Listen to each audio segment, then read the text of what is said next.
En lo más alto de la sierra, entre montañas cubiertas por neblina y cielos que parecían susurrar secretos antiguos, se encontraba el pequeño pueblo de San Cempasúchil. Allí, la flor de muerto no era solo un símbolo, era una promesa. Nacía con fuerza durante todo el año, como si la tierra misma supiera que en ese rincón del mundo, el velo entre los vivos y los muertos era más delgado. Era finales de octubre. Las calles empedradas ya olían a copal, pan dulce y flores frescas. Las casas, humildes pero coloridas, se preparaban para recibir a quienes cruzaban desde el más allá. En cada rincón, los altares tomaban forma, fotos antiguas, calaveritas de azúcar, papel picado que danzaba con el viento, y sobre todo, pétalos dorados de cempasúchil, como soles caídos del cielo. En una de esas casas vivía Lía, una niña de 12 años, delgada y de ojos tan oscuros como la noche. Su cabello, lacio y largo, caía como cascada sobre sus hombros. Lía no era como los demás niños del pueblo, tenía un don. Desde pequeña, podía sentir cuando alguien del otro lado estaba cerca. Lo sabía por un leve escalofrío en la nuca, o por un aroma a tierra húmeda que surgía de repente. Esa tarde, Lía ayudaba a su abuela, doña Remedios, a montar el altar familiar. La anciana era conocida en todo San Cempasúchil por su sabiduría.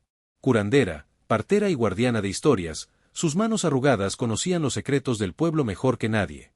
Abuela, dijo Lía mientras acomodaba una vela junto a la foto de su abuelo, ¿por qué ponemos tantas flores de cempasúchil? Doña Remedios sonrió sin dejar de tejer una corona de pétalos frescos. Porque las almas a veces se pierden, mi niña. El camino entre los mundos es largo y oscuro. Las flores, con su color brillante y su aroma fuerte, les muestran el rumbo de regreso. Son como faros en la oscuridad. ¿Y si una alma no quiere volver? La abuela se detuvo un momento. Miró a su nieta con seriedad, como si dudara si debía decir lo que venía a su mente. Hay almas que regresan con paz, pero también hay otras que regresan con heridas. Esas no buscan ofrendas, buscan respuestas. Antes de que Lía pudiera preguntar más, la puerta de la casa se abrió de golpe. Era Tacho, un joven de 16 años, rebelde pero de buen corazón. Huérfano desde niño, había sido criado por su tía, pero pasaba más tiempo en el monte que en casa. Él y Lía eran inseparables. «Lía, ven, rápido», gritó, entrando agitado, con el rostro lleno de tierra y emoción. «¿Qué pasa, Tacho? ¿Qué traes ahí?» El muchacho abrió la palma de su mano. En ella, cubierto de polvo y raíces secas, había un medallón antiguo. Era redondo, de metal oxidado, con un grabado de calavera rodeada de flores. En el reverso, apenas visible, se leía un nombre, Mateo. Al verlo, doña Remedios palideció. «Ese medallón», susurró. «Era de Mateo, el hijo del panadero. Él desapareció la noche del Día de Muertos, hace más de 30 años. Nadie lo volvió a ver. Lo encontré en el bosque, detrás del panteón viejo», dijo Tacho. Estaba bajo una raíz, como si alguien lo hubiera enterrado a propósito. La abuela se levantó lentamente. Su voz tembló. «No debiste sacarlo de ahí, muchacho. Hay cosas que es mejor dejar dormidas». Pero ya era tarde. Esa noche, el aire cambió en San Cempasúchil. El viento soplaba con un murmullo que parecía arrastrar palabras perdidas. Las velas en los altares se apagaban sin razón. El olor del copal se volvía más intenso, casi sofocante. Lía no podía dormir. Se levantó y salió al patio. La luna brillaba entre las nubes. El silencio era tan profundo que podía oír su propio corazón. Y entonces, lo vio. Junto al panteón, donde los árboles formaban un arco natural cubierto de enredaderas, una figura se alzaba entre la niebla. Era un joven. Su rostro estaba cubierto por una máscara de calavera pintada a mano. Vestía ropa antigua, como de otra época, y en su pecho colgaba el mismo medallón que Tacho había encontrado. Sus ojos, oscuros y melancólicos, se fijaron en Lía. Y con voz suave, como un susurro arrastrado por el viento, pronunció un solo nombre. «Remedios». Lía retrocedió, con el corazón latiendo desbocado. El espíritu no se movió. Solo la observaba, como si esperara algo de ella. Como si por fin, después de tantos años, hubiera encontrado el camino de regreso. Pero, ¿para qué? El amanecer llegó con un silencio inusual. Ni los gallos cantaban. El pueblo entero parecía estar conteniendo el aliento. Lía se sentó en la cocina, con una taza de atole caliente entre las manos, pero su mente seguía en el panteón, en la figura que la había mirado con ojos de otro mundo. Doña Remedios entró, envuelta en su rebozo gris. Había algo diferente en su expresión, un peso en los hombros, una sombra en la mirada. Abuela, empezó Lía, con voz suave, anoche lo vi. Tenía el medallón, él mismo.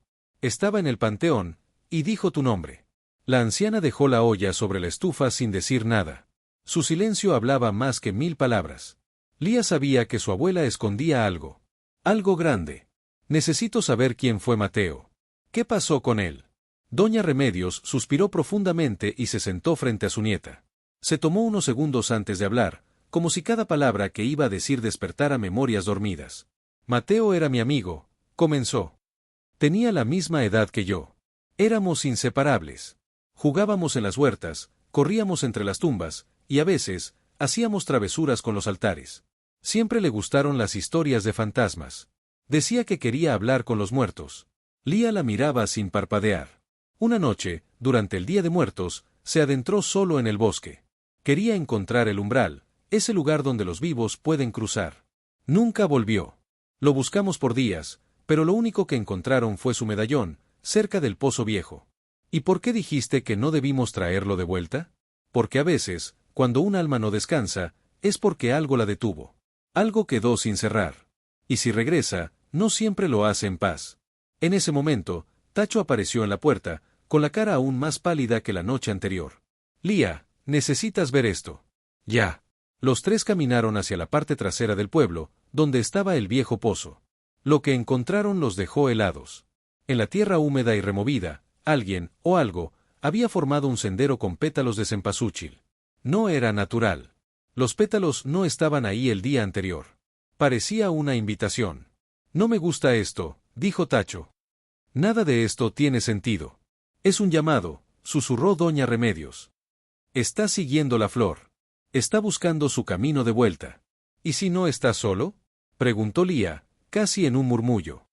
¿Y si hay otros espíritus que también están regresando? Doña Remedios asintió lentamente. Cuando un espíritu despierta, otros pueden sentirlo. El Día de Muertos no es solo celebración. También es puerta abierta. ¿Y si esa puerta no se cierra a tiempo? Tacho interrumpió con algo en la mano. Era una hoja vieja, desgarrada de un cuaderno. La había encontrado entre los pétalos. Miren esto. En la hoja, escrita con tinta desvanecida, había una lista de nombres. Al lado de cada uno, una cruz marcada con carbón. Lía leyó en voz alta. Rogelio, Martina, Tomás, Mateo, y entonces se detuvo. Remedios. Todos se miraron. El corazón de Lía latía con fuerza. ¿Qué es esto? La abuela tomó la hoja con manos temblorosas. La reconocía. Esa lista la había hecho su madre, muchos años atrás. Era una lista de niños que habían jugado con un juego prohibido, un ritual para ver a los muertos. Ella misma había participado, siendo niña, junto con Mateo. Era un juego, pero no lo era, murmuró. Éramos niños y no sabíamos lo que hacíamos. Invocamos algo. Y cuando Mateo desapareció, supimos que habíamos cometido un error. Lo enterramos todo, la lista, los recuerdos, el nombre. Nadie volvió a hablar de eso. Pues alguien desenterró más que recuerdos. Abuela, dijo Tacho, serio. El medallón, la lista, las flores, todo está regresando. De pronto, el aire se volvió denso. Un viento helado sopló entre los árboles, y las campanas de la iglesia comenzaron a sonar solas. 3 campanadas. Luego silencio. Tenemos que ir al panteón esta noche, dijo Lía con decisión. Si Mateo está regresando por algo, tenemos que saber qué es. No lo vamos a ignorar como lo hicieron antes. Ni hablar, respondió doña Remedios, alzando la voz. Ese camino no debe recorrerse. No otra vez. Entonces dime, abuela, dijo Lía, firme, ¿qué le ocultas a Mateo? ¿Qué necesitas saber para descansar? La anciana bajó la mirada, vencida por el peso de su culpa. Tal vez no murió por accidente. Lía dio un paso atrás, sorprendida. Tacho apretó los puños. ¿Qué quieres decir? Doña Remedios cerró los ojos. Una lágrima se deslizó por su mejilla. Esa noche, alguien lo empujó al pozo. Un silencio terrible llenó el aire. Lía sintió que todo el mundo giraba lentamente a su alrededor. La historia era mucho más oscura de lo que pensaba. Y ahora, Mateo no solo era un espíritu en pena. Era un alma con sed de verdad. La luna llena iluminaba las tejas del pueblo como un farol antiguo. El aire estaba quieto, y ni los perros ladraban. Lía sentía que el mundo entero contaba los segundos en silencio, como si algo importante estuviera por ocurrir. ¿Estás segura de esto?, preguntó Tacho, mientras se ajustaba la linterna a la mochila. No es cualquier tontería, Lía. Si lo que tu abuela dijo es cierto, podríamos estar despertando cosas que es mejor dejar dormidas. Lía, con determinación en los ojos, asintió. Mateo merece la verdad. Y si algo oscuro pasó en ese pozo, tenemos que saberlo. No quiero vivir en un pueblo lleno de secretos. Ni tú, ni yo, ni los muertos merecen eso. Caminaron en silencio hasta el panteón. Las veredas estaban cubiertas de pétalos frescos. Cada flor parecía brillar débilmente bajo la luz de la luna, como si el espíritu de Mateo las hubiera colocado una por una. La reja del cementerio estaba abierta. Nadie la había tocado, pero ahí estaba, balanceándose con suavidad, como si los invitara a entrar. Dentro, las tumbas parecían respirar. El copal quemado flotaba en el aire, espeso, denso, envolvente. Al fondo, junto al muro de piedra, estaba el pozo viejo. Ahí fue donde lo encontraron por última vez, murmuró Lía, apuntando con su linterna. Donde hallaron el medallón, y ahora el camino nos trae de vuelta aquí. Tacho tragó saliva. Sus pasos eran cautelosos. Algo en su interior le decía que esa noche no estaban solos. Cuando llegaron al pozo, el silencio se rompió con un crujido. Como si alguien hubiera pisado una rama seca detrás de ellos. ¿Oíste eso?, preguntó Tacho, bajando la voz. Sí, dijo Lía, apretando su linterna. No estamos solos. Y entonces lo vieron. Una figura emergía lentamente entre la neblina del panteón. Era alta, delgada, con una túnica blanca cubierta de tierra y flores marchitas. El rostro seguía cubierto con la máscara de calavera. No hablaba. Solo miraba. Lía dio un paso al frente. ¿Eres tú, Mateo? La figura asintió lentamente. Luego levantó un brazo tembloroso y señaló: el pozo. Lía entendió. Quiere que veamos. Que sepamos la verdad. Tacho se acercó al borde con cuidado. El pozo estaba cubierto por tablas viejas, pero una de ellas ya había sido removida. Sacó la linterna y la apuntó hacia el interior. No veo el fondo. Está muy hondo. La figura, aún en silencio, se arrodilló junto al pozo y colocó su mano sobre las piedras, como si estuviera recordando. Entonces, de pronto, la tierra tembló ligeramente, y un sonido hueco, como un eco antiguo, salió del fondo del pozo. Un lamento. ¿Escuchaste eso?, Lía murmuró, con el corazón acelerado. Tacho asintió. No fue el viento. Fue una voz. Y entonces, Mateo habló. Su voz era rasposa, arrastrada por el tiempo, pero clara. Yo no caí solo. Lía sintió que el mundo se detenía. ¿Qué dices? ¿Alguien te empujó? El espíritu asintió. Luego señaló a su pecho, donde colgaba el medallón, y la imagen grabada en él. Una flor de cempasúchil, con una espina. Lía lo entendió. El símbolo no era una flor común. Era una advertencia. Algo que representaba traición. Dolor. ¿Quién fue?, preguntó Tacho, en voz baja. El espíritu bajó la cabeza, y murmuró un nombre que el viento pareció llevarse antes de que lo escucharan. Lía sintió una punzada en el pecho. Necesitaban más respuestas. Mateo, ¿qué estás buscando? El espíritu alzó la mirada. Y por primera vez, sus ojos no eran oscuros ni vacíos. Eran tristes. Profundamente humanos. Cargados de dolor. Paz, dijo con voz quebrada. Y desapareció. El viento se levantó de golpe, apagando la linterna de Tacho y haciendo que las veladoras de las tumbas parpadearan como locas. El copal ardió con más fuerza, y una ráfaga los obligó a cubrirse los ojos. Cuando volvió la calma, la figura ya no estaba. No podemos hacer esto solos, dijo Lía, aún con el corazón latiendo con fuerza. Necesitamos a mi abuela. Ella sabe más de lo que ha dicho. ¿Y si fue ella quien lo empujó?, preguntó Tacho, con miedo en los ojos. Lía negó con la cabeza, aunque en su interior la duda ya se había sembrado. No. No puede ser. Pero si no fue ella, entonces fue alguien más de ese grupo de niños. Alguien que ahora es adulto. Alguien que guarda un secreto hace más de 30 años. Ambos miraron el pozo una vez más. Esta vez, no vieron oscuridad. Vieron un abismo lleno de memorias no contadas, de verdades enterradas, y de un espíritu que no descansará hasta ser escuchado. Pero cuando se dieron la vuelta para regresar a casa, algo más sucedió. Sobre una lápida cercana, apareció un nuevo nombre escrito con pétalos frescos. No estaba antes. Y era un nombre que Lía reconoció al instante. Tacho. La madrugada envolvía San Cempasúchil con una neblina espesa que parecía no querer soltar el suelo. El canto de los grillos se había extinguido, como si la misma naturaleza temiera al silencio. Lía no podía dejar de mirar a Tacho, quien caminaba con el ceño fruncido, los labios apretados y las manos metidas en los bolsillos. El descubrimiento de su nombre escrito con pétalos frescos, como si fuera una tumba en espera, lo había tocado más de lo que quería admitir. ¿Y si ya está decidido?, dijo él de pronto. ¿Y si Mateo me está marcando, para llevarme con él? No digas eso, respondió Lía con fuerza. Mateo quiere justicia, no venganza. Y tú no le hiciste nada. Al contrario. Lo estás ayudando a encontrar la verdad. ¿Y si la verdad es que alguien quiere silenciarme? Lía guardó silencio. Una punzada de duda cruzó por su mente. Las cosas estaban avanzando más rápido de lo que esperaban. Habían despertado a un espíritu, y quizás también a alguien más. Al llegar a casa, doña Remedios los esperaba sentada junto al altar. No se sobresaltó al verlos entrar. De alguna forma, ya sabía que habían ido al panteón. ¿Lo viste?, preguntó sin rodeos.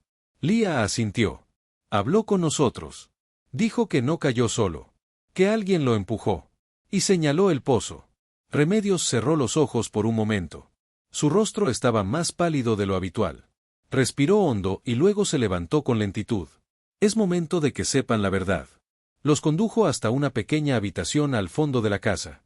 Una bodega llena de cosas antiguas, baúles, fotografías, velas gastadas, libros con tapas de cuero agrietado.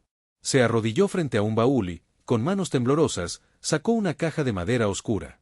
Dentro había cartas, fotos y un cuaderno de tapas verdes. Lo abrió. En la primera página estaba escrita, con letra infantil, una frase. Juego de los espíritus, abrir el umbral. Tenía 10 años, comenzó. Éramos 6 niños. Yo, Mateo, Martina, Tomás, Rogelio y Pascuala.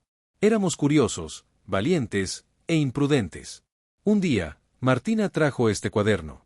Decía que lo había encontrado en el desván de su abuelo, quien fue curandero antes que yo. ¿Qué contenía?, preguntó Tacho, inquieto. Rituales. Juegos para ver más allá.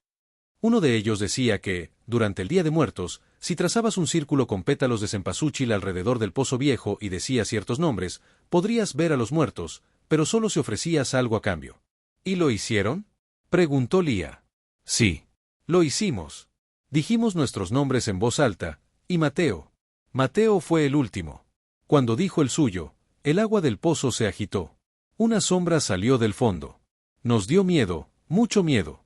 Todos corrimos, menos Mateo. Él se acercó demasiado al borde.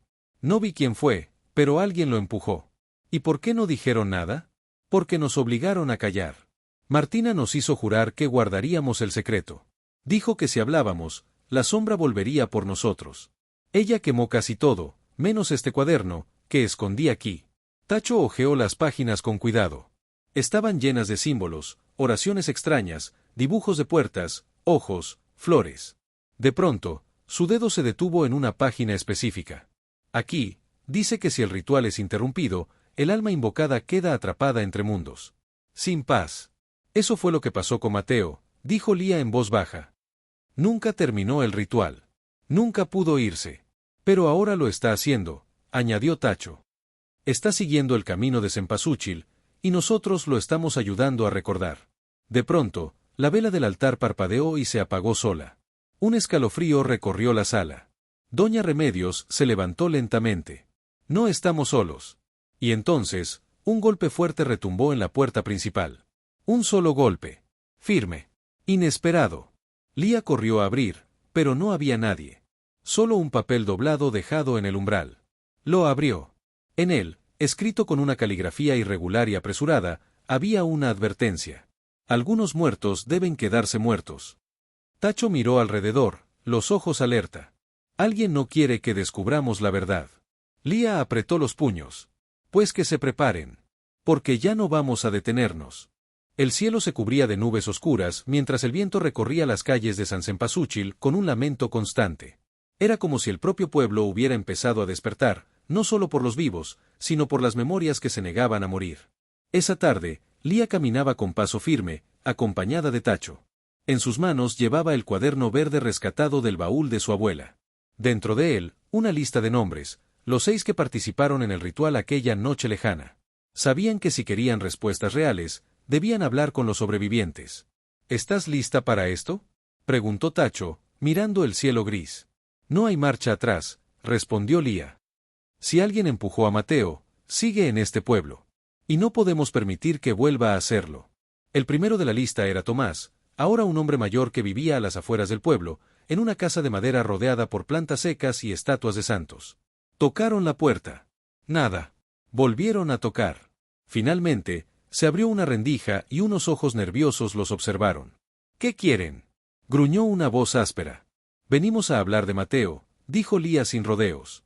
La puerta se abrió por completo. Tomás los miró como si acabaran de invocar un fantasma. ¿Qué saben ustedes de eso? Sabemos del ritual. Del pozo. De la noche del Día de Muertos. Y sabemos que alguien lo empujó. El viejo tragó saliva y los hizo pasar. Adentro, todo olía a polvo y humedad. Veladoras encendidas llenaban las repisas, junto con fotos antiguas y rosarios. Tomás se sentó lentamente y miró a los jóvenes. Yo no lo empujé. Pero vi quién lo hizo. Tacho y Lía se miraron. ¿Quién fue? Tomás bajó la voz, como si temiera que las paredes pudieran oírlo. Fue Martina. Un silencio espeso llenó la sala. ¿Estás seguro? Esa noche, después del ritual, todos corrimos. Yo tropecé y caí al suelo. Cuando me levanté, vi a Mateo acercarse al borde del pozo, y a Martina justo detrás de él. Le gritó algo. Él volteó, y ella, lo empujó. ¿Por qué lo haría?, preguntó Tacho. No lo sé. Nunca lo entendí. Pero cuando regresamos al pueblo, Martina nos hizo jurar silencio. Dijo que si hablábamos, todos moriríamos. Nos amenazó. Dijo que la sombra del pozo nos perseguiría. Lía cerró los ojos. Las piezas comenzaban a encajar. Si Martina lo había empujado, entonces el regreso de Mateo no era solo por justicia, sino por revelar la verdad. ¿Dónde vive ahora Martina?, preguntó Lía. Todavía vive aquí, cerca de la iglesia, dijo Tomás. Pero tengan cuidado. Ella no es la misma de antes. Esa noche, la niebla cayó sobre el pueblo como un manto. Lía y Tacho se acercaron a la casa de Martina. Era grande, silenciosa, y rodeada de rosales secos. Las ventanas estaban cerradas, pero una vela encendida parpadeaba detrás de una cortina. ¿Tocamos?, preguntó Tacho. No, dijo Lía. Quiero ver qué hace cuando no sabe que la están observando. Se acercaron con cuidado por el costado de la casa y vieron algo a través de una rendija. Martina estaba parada frente a un altar cubierto de flores negras y velas moradas. Pero lo más inquietante era lo que tenía en las manos, un círculo de pétalos de cempasúchil, con una figura de cera en el centro. Está haciendo un ritual, susurró Lía. Pero no es una ofrenda común. Está cerrando algo. Sellando algo. De pronto, Martina giró la cabeza. Miró directo hacia la ventana, como si supiera que la estaban espiando. Lía y Tacho se agacharon de inmediato, con el corazón latiendo con fuerza. Tenemos que irnos, dijo Tacho. Ahora. Corrieron por la calle, entre la niebla y los murmullos del viento, hasta llegar a casa de Doña Remedios. Ella los esperaba sentada, como si supiera que algo grave estaba por suceder. La vimos, dijo Lía apenas cruzó la puerta. A Martina. Está haciendo algo. Magia negra, abuela. ¿Por qué nadie la detuvo? Remedios cerró los ojos con tristeza. Porque todos teníamos miedo. Porque ella nos hizo callar. Pero ahora, es tarde para esconderse. ¿Sabías que fue ella quien lo empujó? Remedios asintió lentamente. Lo sospechaba. Pero nunca tuve pruebas. Y no quise revivir el dolor. Fue mi cobardía. Mateo ya sabe, dijo Tacho. Lo vimos. Lo sentimos. Él está listo para volver. Pero Martina, está tratando de cerrarle el camino. Remedios se levantó con determinación. Entonces hay que actuar antes de que lo consiga. Porque si esa puerta se cierra con el alma de Mateo atrapada, ya no podrá regresar nunca más. En ese momento, las campanas de la iglesia sonaron, solas. 3 veces. Como un aviso. Lía miró por la ventana. Un nuevo sendero de pétalos de cempasúchil se había formado. Esta vez, no iba hacia el pozo. Iba hacia la iglesia. Y en la entrada del templo, una figura los esperaba. La iglesia de San Cempasúchil era un templo antiguo, construido con piedra volcánica negra y madera labrada. Durante el día, era un refugio para los rezos y las flores, pero esa noche, su silueta se recortaba en la niebla como un monumento al miedo. Lía apretó la mano de su abuela mientras caminaban por el sendero de pétalos. Tacho iba detrás de ellas, con el cuaderno verde bien sujeto contra su pecho, como si pudiera protegerlo de lo que venía. Al llegar al atrio, vieron que la puerta principal estaba entreabierta, y una luz tenue titilaba desde el interior. El aroma de copal era fuerte, demasiado fuerte. Lía lo sintió en la garganta, como si tratara de advertirle que diera media vuelta. Pero ya no podían huir. «Estamos listos», susurró. Doña Remedios asintió. Su rostro estaba serio, concentrado. Llevaba consigo un pequeño saquito de tela con hierbas y un puñado de sal. Sabía que, esa noche, la fe y la tradición no serían suficientes. También necesitarían protección. Entraron. El interior de la iglesia estaba vacío, salvo por un altar improvisado al centro de la nave. En lugar del altar católico, había un círculo de velas moradas rodeando una figura de cera con una espina negra clavada en el corazón. Flores de cempasúchil secas cubrían el suelo. Y ahí, de pie, con una túnica roja y el rostro cubierto por un velo negro, estaba Martina. «Llegaron tarde», dijo con voz fría, sin voltear a verlos.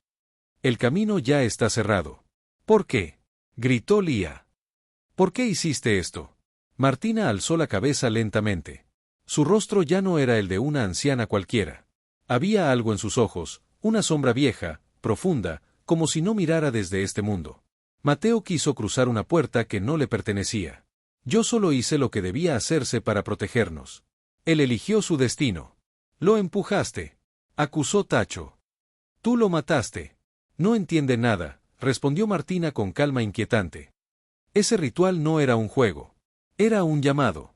Alguien respondió desde el otro lado. Una presencia antigua, que exigía un alma. Si no hubiera sido Mateo, habría sido uno de nosotros. Yo solo, obedecí. ¿Obedeciste a quién?, preguntó Remedios, dando un paso al frente. Martina sonrió. A la flor negra, el espíritu guardián del umbral. Ella abre la puerta, pero también la cobra. Entonces, sin previo aviso, lanzó un puñado de polvo negro al altar. Las velas estallaron en llamas verdes, y un viento helado llenó el templo. El piso tembló bajo sus pies. Una figura comenzó a materializarse detrás de Martina. Alta, femenina, con una corona de cempasúchiles marchitos y un rostro cubierto por una máscara mitad calavera, mitad flor. Sus ojos no eran ojos, eran huecos ardientes. «La flor negra», gritó doña Remedios, retrocediendo. «Es el espíritu que Mateo invocó aquella noche». Martina se volvió hacia la figura y se arrodilló. «Aquí está tu pago. Cierra la puerta. Lleva a Mateo de regreso. Borra todo». Pero la figura no respondió. En lugar de eso, se volvió hacia ella, y alzó una mano cubierta de espinas. Martina soltó un grito. «No. Yo cumplí. Yo lo hice». La figura la ignoró. Entonces, desde el fondo de la iglesia, una nueva luz emergió, cálida, dorada, suave. Y con ella, el espíritu de Mateo. Esta vez no llevaba su máscara. Su rostro era joven, pero marcado por la tristeza. Se acercó al altar y miró a Martina, luego a Lía. «Ella mintió», dijo. «Yo no elegí. Solo quería ver a mi madre una vez más». Lía sintió un nudo en la garganta. «¿Qué hacemos?», le preguntó a su abuela. Remedios miró a Mateo con los ojos llenos de lágrimas. «Tienes que perdonarla», le dijo al espíritu. «El rencor la está alimentando. La flor negra se fortalece del odio, y solo la compasión puede cerrarle el paso». Mateo dudó. Su mirada iba de Martina, que lloraba de rodillas, a la sombra espinada que se cernía sobre todos ellos. «No quiero perdonar», susurró. «Pero no quiero más dolor». Y entonces, se acercó a Martina, y la tocó suavemente en la frente. Un grito de luz salió del cuerpo de ella. La sombra de la flor negra se estremeció, como si su raíz fuera arrancada del mundo. Las velas estallaron, y un rugido atravesó las paredes de la iglesia. Todo tembló. Y en un último estallido de pétalos dorados, la figura se disolvió. Mateo cayó de rodillas. Lía corrió hacia él. Tacho también. Lo ayudaron a levantarse. Pero sabían que no quedaba mucho tiempo. «Ya puedes irte en paz», dijo Lía. «El camino está abierto. Y nosotros, nunca vamos a olvidarte». Mateo sonrió por primera vez. «Gracias». Se volvió hacia la puerta abierta de la iglesia. Afuera, el sendero de Cempasúchil brillaba como un río de oro. El espíritu caminó, y con cada paso, su cuerpo se volvía más luz que sombra. Hasta que, al final, desapareció con el viento. Martina, en el suelo, lloraba en silencio. Yo, solo era una niña, susurró. Tenía miedo. Remedios se arrodilló a su lado y le tomó la mano. Todos teníamos miedo. Pero al fin, decidimos dejar de tenerlo. En la entrada de la iglesia, una brisa cálida levantó los pétalos y los esparció por el aire. Afuera, el cielo ya no estaba cubierto de nubes. Y por primera vez en mucho tiempo, el pueblo de San Cempasúchil respiró en paz. O eso creían. Porque mientras Lía y Tacho salían del templo, un anciano que nadie conocía observaba desde la sombra de una esquina, sosteniendo otro cuaderno verde. Durante los días siguientes, el pueblo recuperó su ritmo. Las velas de los altares seguían encendidas, pero ya no parpadeaban con temor. Las flores, antes marchitas, se abrían con más fuerza. Los habitantes sonreían más, y los niños jugaban sin mirar por encima del hombro. Pero Lía no lograba descansar. No era por miedo, era por una sensación de incompletitud, como si una parte de la historia aún estuviera escondida, esperando ser contada. Algo no encajaba del todo. Y cada noche, la imagen del anciano observándolos desde la sombra de la iglesia regresaba a su mente. ¿Y si no fue solo un espíritu? Le preguntó a Tacho una mañana mientras caminaban hacia el mercado. ¿Y si Mateo era solo la punta de algo más grande? ¿Más grande cómo? No lo sé. Pero ese hombre que vimos, nunca lo había visto en el pueblo. Y llevaba un cuaderno verde. Igualito al nuestro. Tacho frunció el ceño. Tal vez no fuimos los únicos en jugar con puertas. Más tarde, fueron a casa de doña Remedios. Ella estaba moliendo maíz, pero al ver el rostro de su nieta, dejó el metate a un lado. ¿Qué pasa ahora? Lía explicó lo del anciano y el cuaderno. Remedios palideció. No puede ser, susurró. El cuaderno que guardé era único. Lo heredé de mi madre. Y ella, de su maestra. Decía que venía de un linaje antiguo, de brujos que sabían abrir caminos entre los mundos. ¿Y si alguien más tiene otro ejemplar? Remedios se levantó y fue directo al baúl. Abrió el compartimento secreto y sacó el cuaderno verde. Lo comparó con el que Tacho había traído esa noche en el panteón. Eran iguales por fuera, pero dentro, las letras eran distintas. Uno era femenino, delicado. El otro, firme, recto, casi militar. No es una copia, dijo Remedios. Es otro cuaderno del mismo origen. Entonces hay más, concluyó Lía. Más rituales. Más puertas. Más personas que saben cómo abrirlas. Tacho se inclinó sobre el cuaderno nuevo. Había un símbolo diferente en la portada interior, un ojo rodeado de espinas, con una flor de cempasúchil brotando del centro. ¿Qué significa esto? Preguntó. Es el sello de los guardianes del umbral, dijo Remedios en voz baja. Gente que, desde hace siglos, protege el equilibrio entre los vivos y los muertos. Pero también, hay quienes usan ese conocimiento para su propio beneficio. Lía sintió un escalofrío. Todo cobraba una nueva dimensión. Mateo no había sido solo un niño curioso, había sido una pieza en un juego mucho más antiguo y peligroso. Tenemos que encontrar a ese anciano, dijo. Antes de que haga algo. Esa misma noche, recorrieron el pueblo en silencio. Buscaron entre callejones, plazas y casas olvidadas. Nadie lo había visto. Nadie lo conocía. Hasta que, al pasar por la vieja estación de tren abandonada, lo vieron. Sentado en una banca, iluminado por la luz de la luna, con el cuaderno en las manos y los ojos fijos en ellos. Los estaba esperando, dijo, sin sorpresa alguna. ¿Quién eres? Preguntó Lía, dando un paso al frente. Mi nombre es Esteban. Y soy el último de los guardianes del umbral en este lado del país. Remedios dio un paso atrás. Ese nombre, lo había escuchado en los susurros de su madre. Uno que debía haber muerto hacía décadas. Eso no es posible. Esteban desapareció cuando eras joven, le dijo la abuela a Lía. Nadie supo más de él. Porque crucé el umbral, y regresé, respondió él, con voz grave. Tacho tragó saliva. ¿A qué viniste? A advertirles, dijo Esteban, levantándose lentamente. Lo que hicieron con Mateo fue necesario, pero no fue suficiente. Su espíritu encontró la paz, sí, pero al abrir la puerta con el medallón y las flores, también despertaron otros ecos. Otros espíritus. ¿Qué tipo de espíritus? Preguntó Lía. Los que no buscan justicia, sino venganza. Espíritus atrapados por antiguas traiciones, por maldiciones familiares, por rituales inconclusos. Algunos fueron sellados hace siglos, y ustedes les dieron una grieta. Un silencio terrible cayó sobre el grupo. ¿Y qué podemos hacer? Esteban los miró con firmeza. Cerrar el último umbral. Abrió el cuaderno y les mostró un mapa. En él, marcado con tinta roja, estaba un lugar al que nadie iba desde hacía años, la cueva del Águila Dormida, en lo alto del cerro, donde las leyendas decían que los antiguos realizaban pactos con la muerte. Allí hay una puerta más grande. La última. Y si no se cierra antes de la medianoche del Día de Muertos, los que están atrapados cruzarán. ¿Y qué pasará si cruzan? Esteban no respondió con palabras.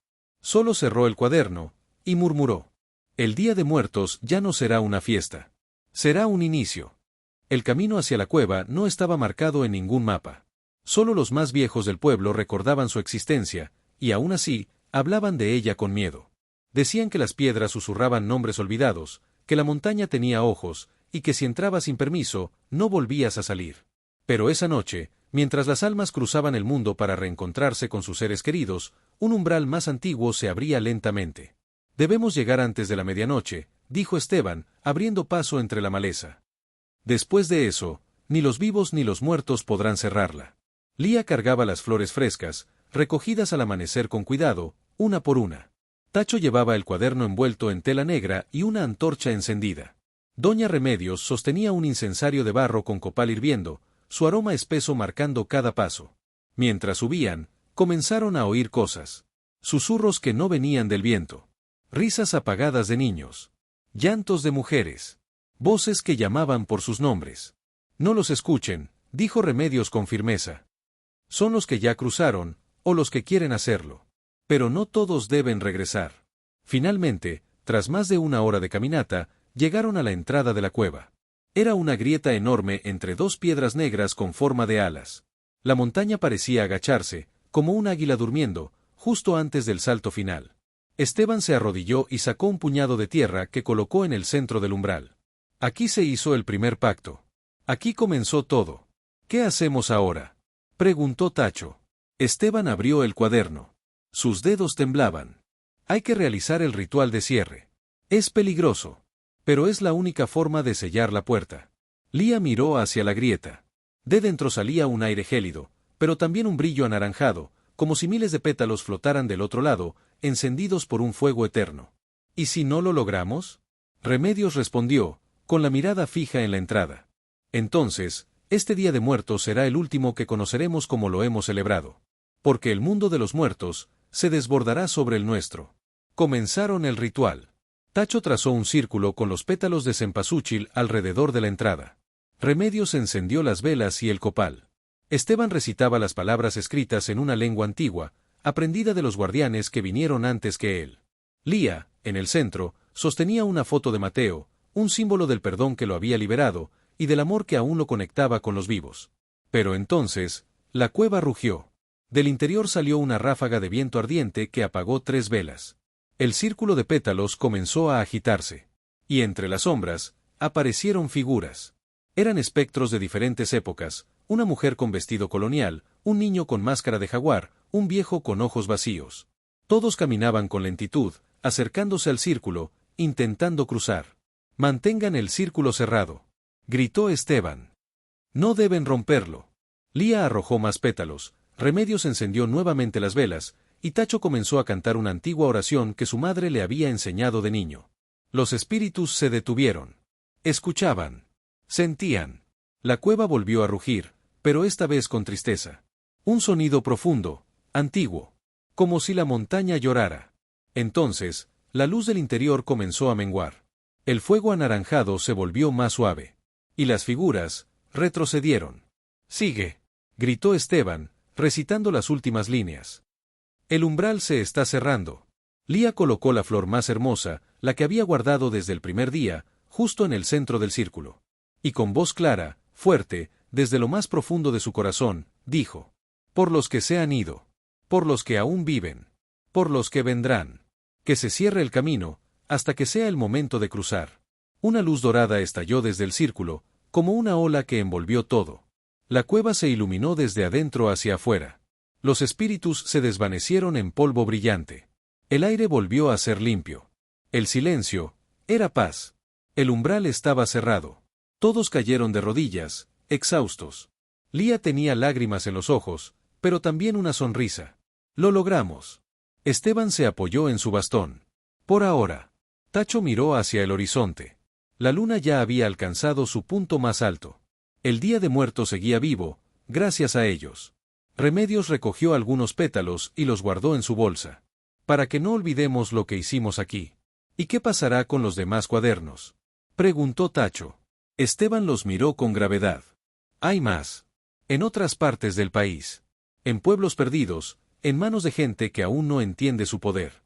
Pero ahora que ustedes saben, tienen una responsabilidad. Lía lo entendió sin necesidad de más palabras. Sería la nueva guardiana. Mientras descendían la montaña, los primeros rayos del amanecer comenzaban a pintar de oro el horizonte. Las casas de San Cempasúchil, iluminadas por velas que aún resistían la noche, parecían saludar su regreso. La celebración continuaba. Pero ellos sabían que, más allá del pan de muerto y las calaveritas, algo muy real había sido protegido. Y que la flor del cempasúchil seguiría guiando las almas. Pero ahora, también protegería el umbral. Fin.